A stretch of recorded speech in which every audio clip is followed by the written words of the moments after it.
미 받으소서.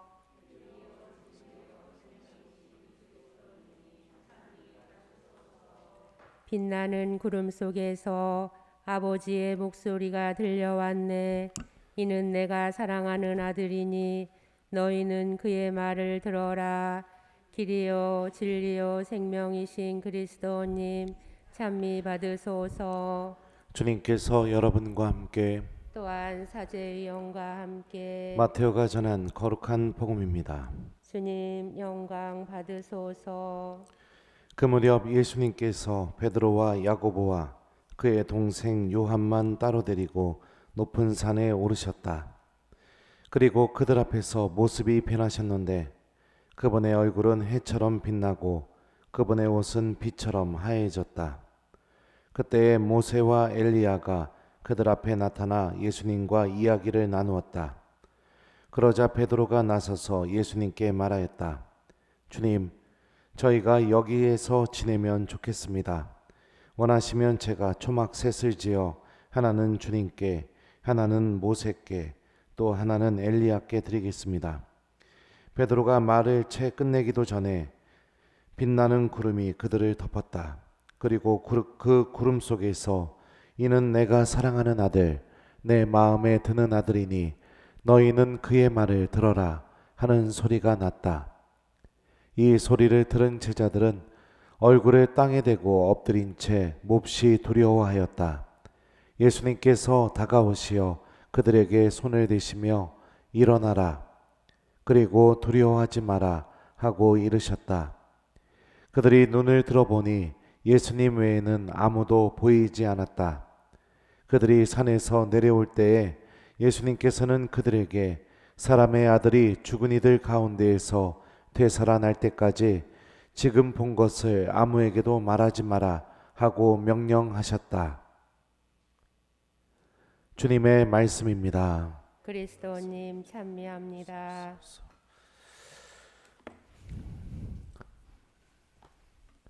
오소서 성령님, 일어나게 하소서. 이는 내가 사랑하는 아들, 내 마음에 드는 아들이니 너희는 그의 말을 들어라. 안녕하세요. 어김없이 유혹을 이기고 미사에 와주셔서 하느님께서 기뻐할 겁니다. 이 늦은 시간에 미사 나오는 게 쉬운 결심은 아니죠. 오늘 예수님의 거룩한 변모 이야기가 선포가 되었는데요. 예수님이 영광스러운 모습, 다시 말하면 하느님의 모습을 드러내게 되자 베드로는 그 모습을 보고 너무 기뻐서 이렇게 얘기합니다. 주님, 제가 초막 셋을 지어서 하나는 주님께, 하나는 모세께, 또 하나는 엘리야께 드리겠습니다. 이렇게 얘기해요. 너무나 기쁘니까. 우리도 기도 생활을 하다 보면 하나님 체험이 있을 때가 있죠. 없나요? 네, 있죠. 네. 하나님 말씀을 묵상하다가도, 또 성취조배 하다가도, 또 미사 때, 또 개인적으로 기도할 때, 봉사할 때, 이럴 때 하나님이 우리에게 당신의 모습을 드러내시는 순간들이 있습니다. 그런 체험을 하게 되면 그 체험이 너무나 좋아가지고 내가 그 체험 때문에 또 기도하러 오게 되고, 그 체험 때문에 내가 다시 미사에 오게 되고, 그런 일들이 벌어지게 됩니다. 그리고 또 그와 비슷한 체험을 또 느끼고 싶고 또 얻고 싶은 그런 마음들이 우리들에게 솟아나게 되죠. 베드로도 그런 체험을 한 겁니다. 예수님이 하나님이시라는 그 명확한 그분의 모습을 바라보게 된 거죠. 그런데요, 오늘 복음을 잘 봅시다. 베드로가 초막 셋을 지어서 드리겠다고 말을 하자 마테오 복음서가 어떻게 묘사를 하냐면요, 베드로가 말을 채 끝내기도 전에 어떤 일이 벌어지느냐? 빛나는 구름이 그들을 덮었다. 그러니까 베드로가 초막 셋을 지어서 주님께 드리겠다고 하고 있는 동시에 그 순간에 구름이 예수님과 모세와 엘리야를 뒤덮어버린 거예요. 베드로랑 같이. 그러면서 그 구름 속에서 성부 하느님의 말씀이 들리게 됩니다. 이는 내가 사랑하는 아들, 내 마음에 드는 아들이니 너희는 그의 말을 들어라. 이게 무슨 의미일까요? 하나님이 우리에게 어떤 이야기를 하고 싶어 하실까요?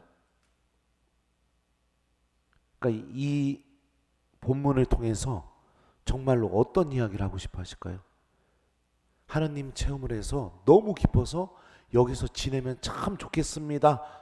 이 말을 하고 있는 중에 하늘에서 확 울려 퍼진 겁니다. 하나님의 음성이. 이는 내가 사랑하는 아들, 내 마음에 드는 아들이니 너희는 그의 말을 들어라. 하나님께서 우리에게 말씀을 하신다는 것은 더군다나 성부 하나님께서 아주 이례적으로 개입하셔서 말씀하신다는 것은 어떤 의미일까요? 우리가 구원받는데 정말 중요하기 때문에 이야기하셨겠죠. 논리적으로 생각해 보면 의미 없이 얘기한 게 아니겠죠. 우리가 구원받는데 정말로 중요한 거. 그게 뭐냐? 예수님의 말씀을 듣는 것. 그러니까 쉽게 우리가 생각을 해보면 내가 기도하다 하느님 체험을 느껴서 그 체험이 너무 나를 행복하게 해주고 또 뭐 성체조배 하느님 말씀 묵상 미사 안에서 얻게 되는 그 은총이 나를 너무 충만하게 해줘서 내가 그 은총 안에 계속 머물고 싶은 마음보다 더 중요한 게 무엇이냐? 예수님의 말씀을 듣는 것이다. 이게 더 중요하다는 거예요. 내가 그 체험 안에 머물고 그 체험을 또 기억하고 또 느끼고 싶다. 내가 이렇게 갈망하는 것보다 더 중요한 거. 그거는 예수님의 말씀을 듣는 것. 왜 그러느냐? 오늘 예수님과 대화한 사람들, 갑자기 나타난 사람들이 누구냐면요. 누구죠? 1번 본당 신부님, 2번 누구 할까요? 2번 청담동 본당 신부님, 3번 오룡동 본당 신부님, 4번 모세와 엘리야. 몇 번이에요? 그렇죠. 모세와 엘리야가 나타났어요. 모세는 어떤 인물이냐면 이스라엘 사람들을 이집트에서 탈출시켰어요. 그리고 구약 성경에서 가장 중요한 율법을 이스라엘 사람들에게 준 사람입니다. 하느님의 계명을 이스라엘에게 준 사람이에요. 그러니까 모세는 율법을 상징합니다. 엘리야는 어떤 인물이냐면 가르멜 산에서 바알 예언자들과 전투를 벌이죠. 전투라는 게 바알이 참 하느님인지 아니면 우리가 엘리야 예언자가 믿고 있는 그러니까 우리가 믿고 있는 야훼 하느님께서 참 하느님이신지 누가 진짜 하느님인지 한번 해보자 해가지고 야훼 하느님께서 주님이심을 드러낸 예언자가 엘리야 예언자입니다. 그리고 엘리야 예언자는요 종말 때에 반드시 다시 오기로 되어 있는 예언자입니다. 그러니 엘리야가 나타났다는 것은 예언서를 상징한다고 볼 수 있죠. 율법과 예언서. 이스라엘의 전통 안에서 율법과 예언서 이거는 주로 무엇을 지칭하기 위해서 쓰였던 말이냐면 구약 성경을 지칭하기 위해서 쓰여졌던 말입니다. 여러분들이 신약 성경 안에서 잘 예문으로 가끔 이렇게 듣게 되는 경우 중에 하나가 뭐냐면 내가 율법과 예언서를 이거 아니겠죠? 네. 그 뭐죠?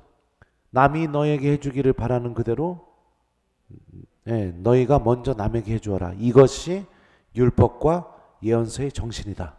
이 구약 성경의 정신이다. 그러면 구약 성경을 의미한다는 것은 뭐를 의미하느냐?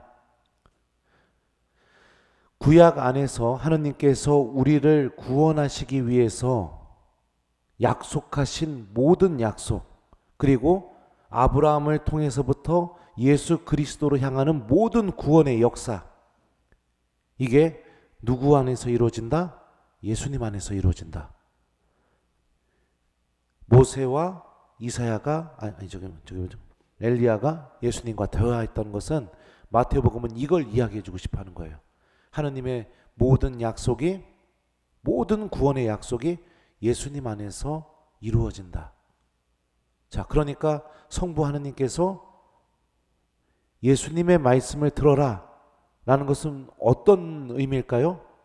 바로 예수님의 말씀을 듣는 것이 하느님의 모든 약속이 이루어지는 내 구원과 직결되어 있다는 문제는 겁니다. 다시 말하면 들음이 나에게 구원을 가져다 준다는 거예요. 말씀을 듣는 것을 중단해버리면 내가 하느님의 구원의 약속을 스스로 거부하는 것과 같다고 볼 수 있는 겁니다. 하느님은 당신의 말씀을 듣는 이들 안에서 우리가 구원받는데 가장 필요한 일을 시작하십니다. 그 대표적인 예가 오늘 일독서에 나오는 아브라함이에요. 아브라함이 내 고향과 친척과 아버지의 집을 떠나 장차 내가 너에게 보여줄 땅으로 가거라.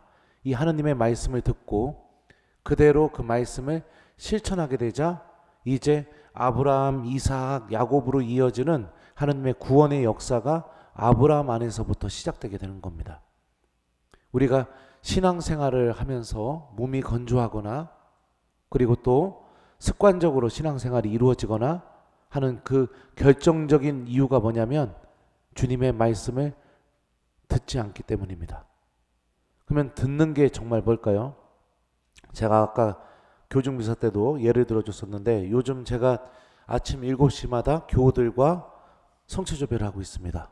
근데 오늘 이렇게 이야기했다고 생각해 봅시다. 교우 여러분들, 한 달 뒤에 오늘이 며칠이죠? 3월 5일? 4월 5일 날 성체조배 하러 오시는 분들은 제가 1인당 10만 원씩 드리겠습니다. 자, 이렇게 얘기했다고 해보세요. 자, 여러분들 이 말을 집에 가자마자 잊어버릴 겁니까? 아니면 기억할 겁니까? 기억하죠. 그리고 이 말을 못 들은데 친한 교우한테 이 얘기 할 겁니까? 안 할 겁니까? 예? 1번 한다, 2번 죽어도 안 한다. 몇 번이에요? 하죠. 예. 자, 여러분들 생각해 보세요. 말씀 뭔가를 들었어요. 들으니까 내 안에서 기억됩니다. 기억되고 나서 어떻게 합니까? 이 기억된 말씀을 이웃들에게 전하게 됩니다. 그죠? 자, 그리고 나서 4월 5일 날 성체조배 하러 올 겁니까? 안 올 겁니까? 1번 온다, 2번 안 온다. 몇 번이에요? 자, 행동으로 옮겨지게 되죠. 왜 옵니까? 1번 예수님 만나러, 2번 10만 원 받으러. 몇 번이에요? 네, 10만 원 받으러. 이게 진짜 들음이에요, 여러분들. 진짜 들음은 기억되고 기억된 내용을 이웃들에게 전하고 그리고 행동으로 옮겨지는 거. 이게 진짜 들음이에요. 예수님의 말씀을 이렇게 들어야 된다는 거예요. 이렇게 듣게 될 때 아브라함에게서 일어났던 그 일처럼 나에게도 주님께서 나를 구원하시기 위한 놀라운 일이 내 안에서 시작된다는 겁니다. 이게 하느님 체험에서 와 기쁘다, 또 느끼고 싶다, 또 느끼고 싶다, 이렇게 살아가는 신앙생활보다 더 중요하다는 거예요. 예수님의 말씀을 이렇게 듣고 살아가는 게. 우리는 우리에게 정말로 필요한 정보들을 듣게 되면 기억하고 전하고 실천하게 되어 있습니다. 정말로 나에게 이득이 되고 정말로 나에게 소중하다고 여겨지는 정보들을 듣게 되면 그렇게 돼요. 대표적인 게 돈에 관련된 이야기들입니다. 돈에 관한 말씀, 또 건강에 관련된 말씀. 이거 먹으면 암 안 걸린대요. 어떻게 해요? 그거 사죠. 먹어보고 내가 효과가 좋으니까 어떻게 해요? 옆 사람한테 전하죠. 그죠? 네. 이런 식으로요. 돈, 건강, 또 뭐가 있을까요? 나를 움직이는 거, 자녀들의 입시에 관련된 말씀, 뭐 이런 거. 이런 것들은 절대로 내 기억 속에서 사라지지가 않습니다. 하느님의 말씀도 우리가 이렇게 돼야겠죠. 그럼 왜 이렇게 못 돼야 할까요? 왜 그러느냐? 내가 하느님을 만난다는 사실을 잃어버리고 있기 때문입니다. 죽음 이후에 하느님 나라가 있다는 사실을 잊어버리고 있기 때문에 그래요. 우리는 죽으면 반드시 하느님 만납니다. 이걸 기억하고 있으면, 이거에 대해서 심각하게 묵상한 사람은 절대로 하느님 말씀을 허투루 들을 수가 없습니다. 우리들의 영혼의 시선이 지금 이 땅에만 있기 때문입니다. 주님의 말씀이 나의 안에서 들리게 하려면 여러분들 기억하십시오. 나는, 다 같이 따라하죠. 나는 죽으면 반드시 하느님을 만난다. 예. 이거를 기억해야 됩니다. 이걸 기억해야 하느님의 말씀이 진짜로 들리기 시작하게 될 겁니다. 오늘 제2독서에서 바오로 사도는 예수님을 통해서 이루어진 일에 대해서 다음과 같이 말합니다. 그리스도께서는 죽음을 패제하시고 복음으로 생명과 불멸을 환히 보여주셨습니다. 복음으로, 하느님 말씀으로 생명과 불멸을 환히 보여주셨습니다. 이렇게 우리에게 알려주고 있습니다. 예수님의 말씀 안에 하느님 나라가 담겨 있습니다. 예수님의 말씀 안에 영원한 생명을 얻는 길이 담겨 있습니다. 예수님의 말씀 안에 하느님의 사랑과 자비, 용서가 담겨 있습니다. 예수님의 말씀 안에 우리가 하느님의 자녀로 살아갈 수 있는 길도 담겨 있습니다. 그러니 사랑하는 우리 교우 여러분들, 주님의 말씀을 듣는 신앙인이 되십시오. 내가 하느님께서 주시는 그 영적인 기쁨들, 그런 거에 안주하지 마시고 주님의 말씀을 들으면서 예수님께서 십자가로 향하여 가신다면 그 말씀을 듣고 나도 똑같이 십자가로 걸어 나가는 게 우리들의 삶입니다. 왜냐하면 주님께서 예수님을 부활시킨 것처럼 우리들도 부활시킬 것이니까요. 예수님께서 죽음으로 걸어 나가신 것처럼 우리들 모두도 지금 죽음으로 다 걸어 나가고 있는 사람들입니다. 주님의 말씀을 들으면서 여러분들의 죽음으로 걸어 나가십시오. 그 말씀이 여러분들을 영원한 생명으로 다시 일으켜 세워줄 겁니다. 들음을 중단해 버린 것은 예수님께서 주시는 구원을 거부한 것과 같습니다. 들음이 없는 신앙인 안에서는 하느님께서는 아무 일도 하실 수가 없습니다. 들음은 내 구원과 직결되어 있습니다. 그러니 하나님의 말씀을 정말로 듣는 신앙인이 되셨으면 좋겠어요. 미사 끝나면 신부님이 뭐 하죠? 복음 말씀 물어보죠. 여러분들 하나님 말씀 듣게 만들려는 겁니다. 여러분들 구원시키려고 신부님이 몸부림치는 거예요. 이 신부님의 마음을 좀 잘 헤아리시면서 특별히 하나님 말씀 잘 기억하는 우리 본당 교우들이 됐으면 좋겠습니다. 그래요. 오늘 교정미사 후에 특강으로 하나님 말씀을 내가 잘 듣는 방법에 대해서 특강을 했어요. 그러니까 어떻게 하면 성경 본문 안에서 내가 하나님께서 말씀하시는 메시지를 알아들을 수 있을까? 그리고 그 말씀과 함께 내가 성체 앞에서 어떻게 기도해야 되는가? 그리고 내가 어떤 말씀을 선택해서 기억해야 되는가? 이거에 대해서 특강을 해놨는데요. 본당 밴드에 들어가시면 영상을 올려놨으니까 여러분들 좀 그 영상 좀 한번 시청하시고, 짧아요. 한 40분 정도밖에 안 됩니다. 그래서 시청하시고 특별히 이번 사순식에 내가 하느님 말씀 안에서 주님의 진짜 말씀을 듣는 신앙인, 그래서 하느님께서 내 안에서 나를 구원하시기 위해 놀라운 일을 시작하실 수 있도록 주님께 협조해 드리는 신앙인이 되도록 노력해 봤으면 좋겠어요.